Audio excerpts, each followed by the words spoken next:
एक गांव में दो दोस्त रहते थे। उनमें से एक रामू था जो केले बेचता था और उसने अपने दोस्त सोनू को भी एक रेडी लेकर दी जिस पर सोनू सेब बेचने लगा। सोनू को परेशानी में देखकर रामू ने अपना कुछ जमा पैसा सोनू के लिए रेडी लेने में लगा दिया। रामू बहुत ही नेक दिल का था, तो दूसरी तरफ सोनू रामू की कमाई से जलता था। एक दिन वो दोनों अपने अपने ठेले लेकर फल बेचने निकलते हैं।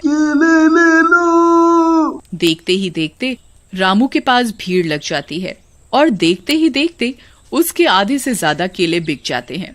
फिर वो गांव में दूसरी तरफ बाकी केले बेचने जाता है। केले ले लो, केले वाले, केले ले लो। भैया मुझे केले दे दो, ताजे देना। केले ले लो। इस तरह दोपहर होने तक ही उसके सारे केले बिक जाते हैं और फिर रामू एक कुएं के पास रोटी खाने के लिए रुकता है।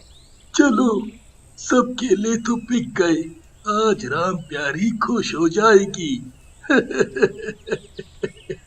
अब खाना खा लेता हूँ। हाँ। जैसे ही रामू खाना खाने लगता है, कुएं से एक चुड़ैल निकलती है। बहुत भूख लगी थी, चलो आज खाने का इंतजाम तो हो गया। चुड़ैल एक गरीब लड़की का रूप ले लेती है। भैया मैं बहुत दिनों से भूखी हूँ, कुछ खाने को दे दो। रामू के पास 4 रोटी होती है। वो उस लड़की को 2 रोटी दे देता है और 2 खुद खाने लगता है कि तभी एक भिखारी भी आ जाता है। बेटा, अल्लाह के नाम पे कुछ दे दो, बहुत भूखा हूँ मैं। अल्लाह तुम पर करम करे बेटा, कुछ दे दो। रामू वो बाकी का खाना उस भिखारी को दे देता है। चुड़ैल ये सब देख रही होती है।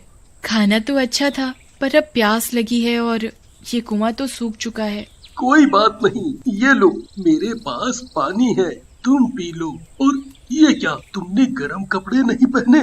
इतनी ठंड में तो तुम दोनों बीमार हो जाओगे। ऐसा बोलकर रामू अपने शॉल उस चुड़ैल औरत को दे देता है और अपना स्वेटर उस भिखारी आदमी को। अरे तुम्हें ठंड नहीं लगेगी? तुमने तो सारे गर्म कपड़े हम दोनों को दे दिए। नहीं, अब मैं बस घर ही जा रहा हूँ, पास ही में है, तुम चिंता ना करो मेरी। इतना बोलकर रामू अपने घर जाता है और अपनी पत्नी को दिन भर की कमाई देता है तो वो बहुत खुश हो जाती है। अरे वाह जी, आज भी सब केले बिक गए। दूसरी ओर सोनू जब रामू की खाली रेड़ी को देखता है तो अरे यार, ये केले तो रोज बेच आता है और मेरी तो कोई अच्छी कमाई होती ही नहीं। आज रात इसका ठेला ही तोड़ देता हूँ, फिर देखता हूँ ये कैसे इतने पैसे कमाता है। हाँ। फिर रात होते ही सोनू ऐसा ही करता है, जाकर रामू का ठेला तोड़ देता है और अपने घर भाग जाता है। अगली सुबह अरे मर गया रे, ये मेरा ठेला कैसे टूट गया। अब मैं कैसे केले बेचने जाऊंगा, कैसे अपने परिवार का गुजारा करूंगा। अजी पर ये टूटा कैसे? अब हम क्या करेंगे? हमारी तो कमाई का यही साधन था। अरे का हुई गवा भैया, देखो ना सोनू भाई, पता नहीं हमारा ठेला कैसे रातों रात टूट गया। ओहो, ऐसा कौन कर सकता है। चलो चिंता ना करो, सब ठीक हो जाएगा। रामू परेशान होकर उसी कुएं के पास एक पेड़ के नीचे बैठ जाता है और बहुत दुखी होता है। अब मैं क्या करूं, कुछ समझ नहीं आ रहा। अरे ये तो वही आदमी है जिसने उस दिन मुझे खाना दिया था और खुद भूखा ही रहा था। पर ये इतना परेशान क्यों है? चुड़ैल फिर से उस दिन की तरह एक गरीब औरत का रूप ले लेती है और रामू के सामने आती है। अरे क्या हुआ, तुम आज इतने दुखी क्यों हो? मुझे माफ करना, मैं आज तुम्हें कुछ नहीं दे पाऊंगा। मुझे कुछ नहीं चाहिए, लेकिन तुम परेशान क्यों हो? मेरा केले का ठेला पता नहीं कैसे पूरा टूट गया। अब मैं अपने घर वालों का पेट कैसे पालूंगा। तुम चिंता मत करो, जब तुमने किसी का बुरा नहीं किया तो तुम्हारे साथ भी बुरा नहीं होगा। तुम घर जाओ, भगवान सब ठीक कर देंगे। फिर रामू अपने घर चला जाता है। रामू के जाते ही चुड़ैल अपने डरावने रूप में आ जाती है। मैं जानती हूँ ये किसने किया। दूसरी तरफ सोनू मन ही मन खुश था। अरे वाह वाह वाह वाह वाह, अब तो मेरे पास रेड़ी है। अब मैं सेब के साथ केले भी बेचूंगा। रामू की वजह से मेरी बिक्री कम होती थी। केला तो ले दिया इसने मुझे, लेकिन अपने ग्राहकों को मुझसे सेब लेने को कभी नहीं कहता था। अब आएगा मजा। ऐसा बोलकर सोनू जैसे ही घर के बाहर जाता है तो उसके सारे सेब सड़ चुके होते हैं और उसकी रेड़ी भी टूटी हुई होती है।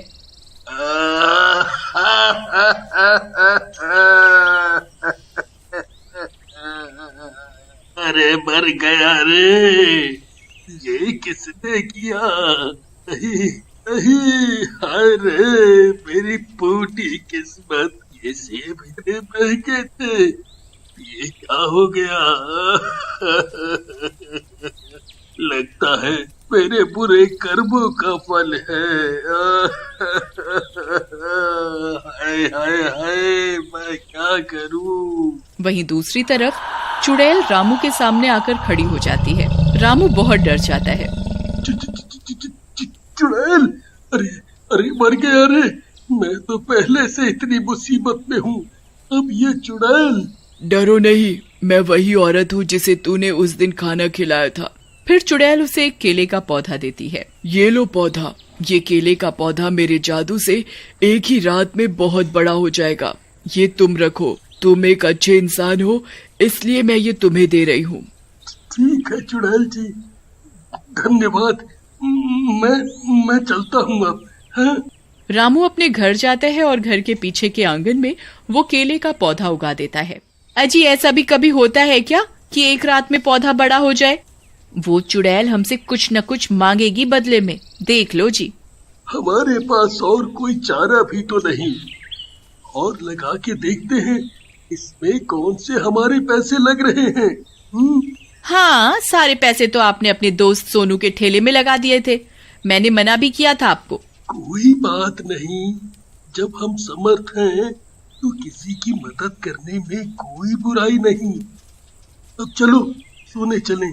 अगली सुबह जब रामू उठता है तो घर के आंगन में जाता है तो देखता है कि उसके आंगन में केले का पौधा बड़ा हो गया है और उनमें कई सारे केले भी लगे हैं। अरे वाह वाह वाह वाह वाह, ये तो कमाल ही हो गया राम प्यारी। अरे वाह, ये तो सच में जादू है। हे भगवान, तेरा लाख लाख शुक्र है। फिर रामू पेड़ से केले तोड़ लेता है। जैसे ही रामू केले तोड़ता है तो वहाँ फिर से और केले उग जाते हैं। रामू ये सब देखकर हैरान हो जाता है। फिर केलों को घर की चारपाई पर रखकर घर के बाहर से ही बेचने लगता है।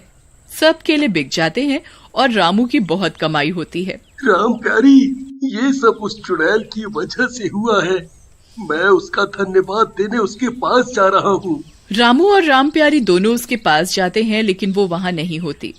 चुड़ैल जी, बाहर आओ, कुएं से बाहर आओ। पर चुड़ैल नहीं आती। फिर रामू वापस चला जाता है और धीरे धीरे केले बेचकर बहुत अमीर हो जाता है। बड़ा घर बना लेता है और गाड़ी ले लेता है।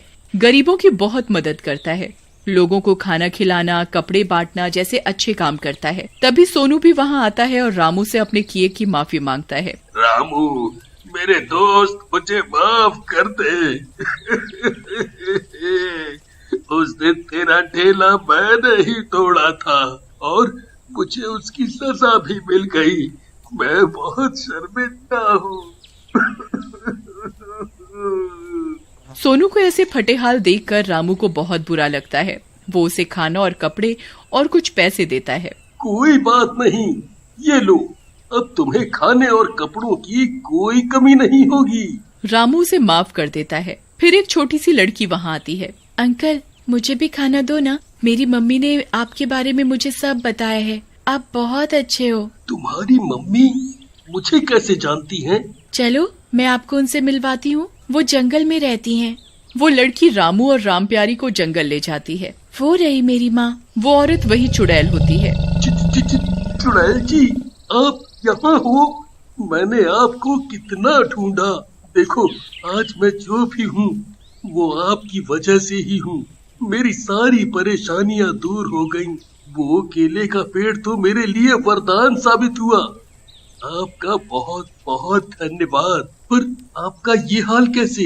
ये सब तुम्हारे अच्छे कर्मों का ही फल है जो तुम आज खुश हो। दरअसल एक तांत्रिक मेरे पीछे पड़ा है, तभी मैं यहाँ पर आकर छिप गई और अब मेरी शक्तियाँ भी उसने खत्म कर दी। मैं लाचार और बेबस हूँ। ये मेरी बेटी है, इसकी वजह से मैं मुक्त भी नहीं हो पा रही। एक एक्सीडेंट में मेरी मौत हो गई थी, तब से मेरी बेटी अकेली है। अच्छा, तो ये बात है। आप चिंता मत करो, आज से मैं आपकी बेटी को गोद लेता हूँ। शायद इसीलिए हमें भगवान ने आज तक बे औलाद रखा। जी हाँ, सही कहा आपने। कितनी प्यारी बच्ची है। अब मैं सुकून से जा सकती हूँ। बेटी, तुम अपना ध्यान रखना और एक अच्छी बच्ची बनना। चुड़ैल खुश हो जाती है और मुक्त होकर चली जाती है। भजनपुर नाम का एक गांव था जहां एक बड़ा मोची वाला भूत रहता था। उस भूत के पास एक बहुत अच्छी जादुई शक्ति थी। वो गांव की एक बड़ी सी गुफा में रहता था। उसने गांव के लोगों को बहुत तंग कर रखा था। वो हर हफ्ते गांव वालों से एक गांव वाले की बलि मांगता था। बदले में गांव वाले उससे हर हफ्ते एक जादुई जूता बनवाते थे। वो जादुई जूता गांव की एक हफ्ते की आर्थिक समस्या सही कर देता था। मोची वाला भूत ऐसे ही कोई जादुई जूता नहीं बनाता था। जिस भी गांव वाले को वो बलि के लिए बुलाता था, वो उसे मार कर उसकी चमड़ी से जूता बनाता था। जैसे ही गांव वाले उस भूत से वो जादुई जूता लेते, वैसे ही वो उसे गांव के बीचों बीच रख कर जला देते। और जैसे ही सारे गांव वाले अपने घर की ओर जाते, तो देखते कि उनके खेत की फसल अच्छी तरह उगनी शुरू हो जाती थी और उन सभी के घर में एक हफ्ते का खान पान, रोटी सब्जी और पैसा रखा होता था। एक बार उस गांव में एक बूढ़ी औरत आई। वो भटकती भटकती उस गांव में आ गई थी। वो बहुत गरीब थी। उसके पास रहने के लिए ना तो घर था ना जमीन। वो गांव के कुएं के पास जाकर बैठ गई। तभी वहाँ पर एक औरत पानी भरने के लिए आई। क्या हुआ अम्मा, यहाँ परेशान क्यों बैठी हो? अरे बेटी, मैं भटकती भटकती इस गांव में आ पहुँची हूँ और मेरे पास रहने के लिए घर नहीं है। क्यों अम्मा, तुम्हारा कोई बेटा या बेटी नहीं है क्या जो यहाँ अकेले बैठी हो? मेरे बेटे ने मुझसे सारी जायदाद छीनकर मुझे घर से बाहर निकाल दिया और वो मेरा इकलौता बेटा था।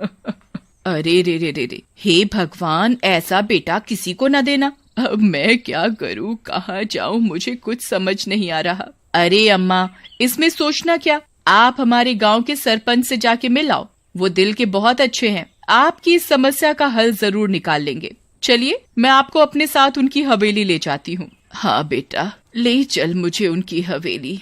अब तो वही एक आखिरी रास्ता है मेरे पास। फिर वो औरत उस बूढ़ी औरत का हाथ पकड़कर सरपंच की हवेली पहुँच जाती है। सरपंच जी, सरपंच जी, जरा इस बूढ़ी औरत की परेशानी सुन लीजिए।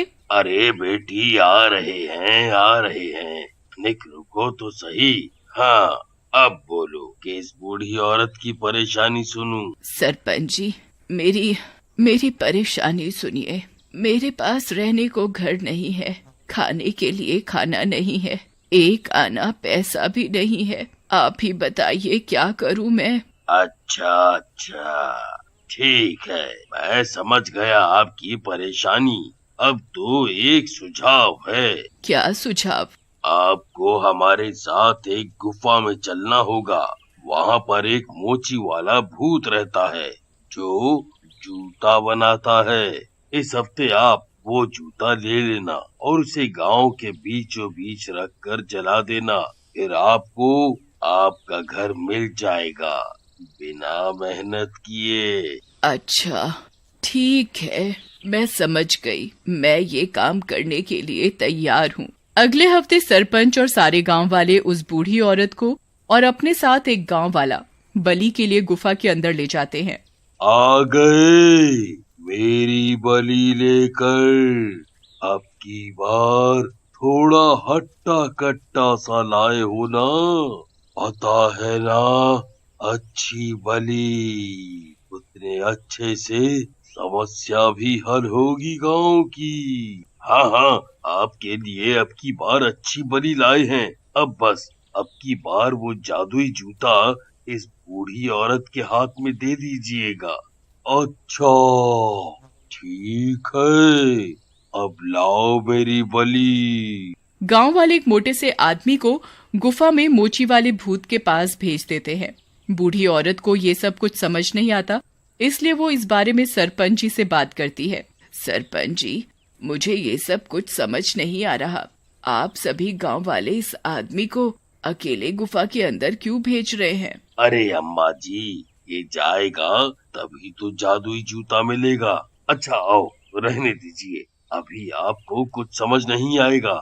अब तो आप इसी गांव में रहेंगी ना, फिर धीरे धीरे पता चल जाएगा। तब तो वो बूढ़ी औरत चुप हो जाती है।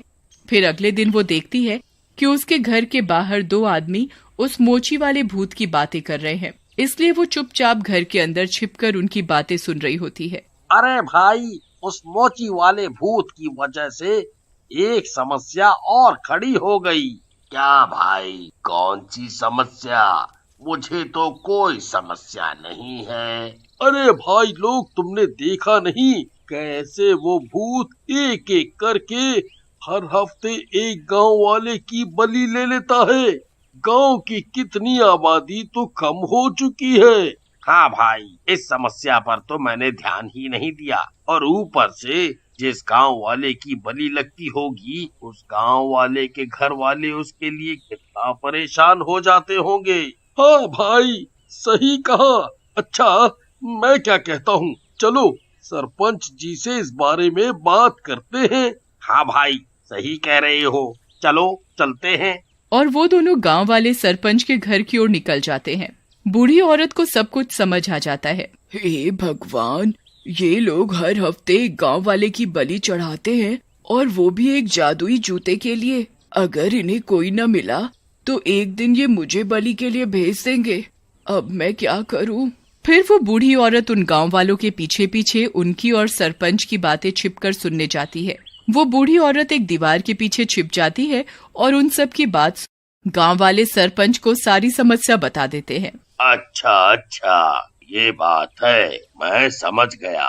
बात तो सोचने वाली है, और इसका हल भी मैं जल्द ही निकाल लूंगा। हाँ सरपंच जी, हर हफ्ते अगर हम बलि के लिए एक गांव वाला भेजते रहेंगे, ऐसे पूरा गांव ही खाली हो जाएगा। हाँ, बलि भेजना भी मुसीबत है, और अगर जादुई जूता नहीं मिला तो भी मुश्किल। अच्छा, एक काम करते हैं, हम उस गांव वाले को बलि के लिए भेजा करेंगे बेरोजगार हो, जो कोई काम न करता हो और जो घर में अकेला रहता हो, उसका कोई परिवार वाला ना हो। ऐसी तो सिर्फ एक गांव वाली है। कौन? अरे वो ही सरपंच जी, वो जो नई नई आई है गांव में, वो बूढ़ी औरत। हाँ, वो भी सही है। अगले हफ्ते उसे ही भेजेंगे बलि के लिए। ये सब सुनकर वो बूढ़ी औरत बहुत घबरा जाती है। हे भगवान, अब मैं क्या करूं? मुझे तो कोई बचाने वाला भी नहीं है। मैं मरना नहीं चाहती हूँ। और फिर वो घबराती घबराती अपने घर चली जाती है। और फिर अगले हफ्ते सारे गांव वाले उस बूढ़ी औरत के घर जाते हैं और उससे बलि की इजाजत मांगते हैं। ना भाई ना, मैं बलि के लिए नहीं जाऊंगी। ये कोई मामूली कुर्बानी नहीं है, जान की कुर्बानी है, और मुझे अपनी जान बहुत प्यारी है। अच्छा होगा आप हमारे साथ चुपचाप चल लें, नहीं तो हम आपको जबरदस्ती लेके जाएंगे। बूढ़ी औरत बहुत मना करती है, पर वो सब नहीं मानते और उसे खींचकर गांव से ले जाते हैं। तभी पीछे से एक नौजवान लड़का आता है और बोलता है, रुको सब, कहाँ ले जा रहे हो उस बूढ़ी औरत को? ए छोरे, कौन है तू? इस गांव में कैसे आया? हाँ, क्यों हमारे काम में बाधा बन रहा है? लगता क्या है तू इस बूढ़ी औरत का?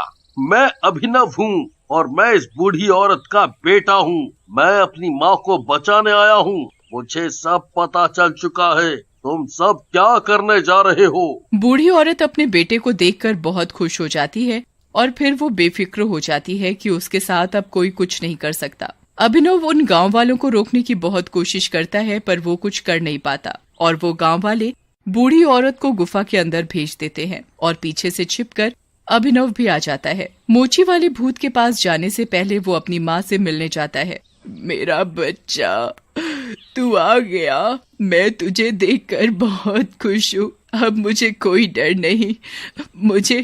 मुझे पता है तू मुझे कुछ होने नहीं देगा। हाँ माँ, मैं आ गया हूँ। मैं तेरी ममता समझ चुका हूँ। अपना पछतावा करने के लिए और तुझसे माफी मांगने के लिए मैं यहाँ आया था, तो मुझे तेरी बलि के बारे में पता चला। अब मैं तुझे कुछ नहीं होने दूंगा।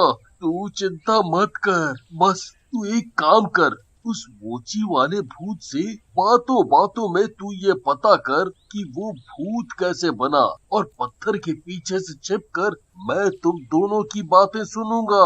अच्छा ठीक है, मैं उससे पूछ लूंगी। और फिर अभिनव छिप जाता है और बूढ़ी औरत उस मोची वाले भूत के पास चली जाती है।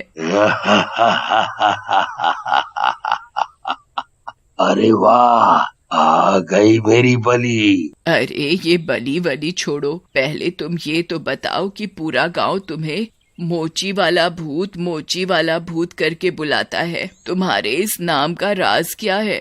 तू क्या करेगी जानकर? अरे भाई गुस्सा मत हो, और वैसे भी मुझे तो तुम मारने वाले हो ना, तो मारने से पहले मेरी ये आखिरी इच्छा पूरी कर दो और बता दो कि तुम्हारी कहानी क्या है। अच्छा चल ठीक है, मैं बताता हूँ। भूत बनने से पहले मैं एक मोची था। मैं इसी गांव में काम करता था। मुझे जूते बनाना बहुत अच्छा लगता था। मैं गांव वालों के जूते बनाता था, उन्हें पॉलिश करता था और टूटी फूटी चप्पलों को जोड़ता भी था। भगवान की दया से मेरा कारोबार बहुत अच्छा चल रहा था। गांव वाले अच्छी रकम में पैसे भी देते थे, पर कोई भी गांव वाला मुझसे तमीज से बात ही नहीं करता था। गांव वाले बोलते थे कि मैं तो गांव वालों के गंदे गंदे जूतों को हाथ लगाकर ठीक करता हूँ, और तो और मैं एक छोटी सी गंदी सी झोपड़ी में रहता हूँ। कोई भी मुझसे इज्जत से बात ही नहीं करता था, और इससे मुझे बहुत बुरा लगता था। मेरे घर के बराबर में एक सब्जी वाला रहता था, वो भी मुझसे बहुत जलता था। वो सोचता था कि मैं मोची होकर इतना धन कमा रहा हूँ, और वो एक सब्जी वाला अच्छा खासा काम करके भी इतना धन नहीं कमा पा रहा। मैं जब भी उससे सब्जी लेने जाता था, वो या तो मुझे भगा देता था या मुझे गली सड़ी सब्जी दे देता था। एक दिन मैं अपनी परेशानियों से दुखी होकर इस गुफा में आ गया, और तभी गांव में एक जोरदार भूकंप आ गया, जिसकी वजह से एक बड़ा पत्थर मेरे ऊपर गिर गया और मैं मर गया। फिर क्या हुआ? मोची वाला भूत अपनी कहानी बताने में इतना मगन हो गया कि उसने ये तक बता दिया कि उसकी जान किस में बसी है।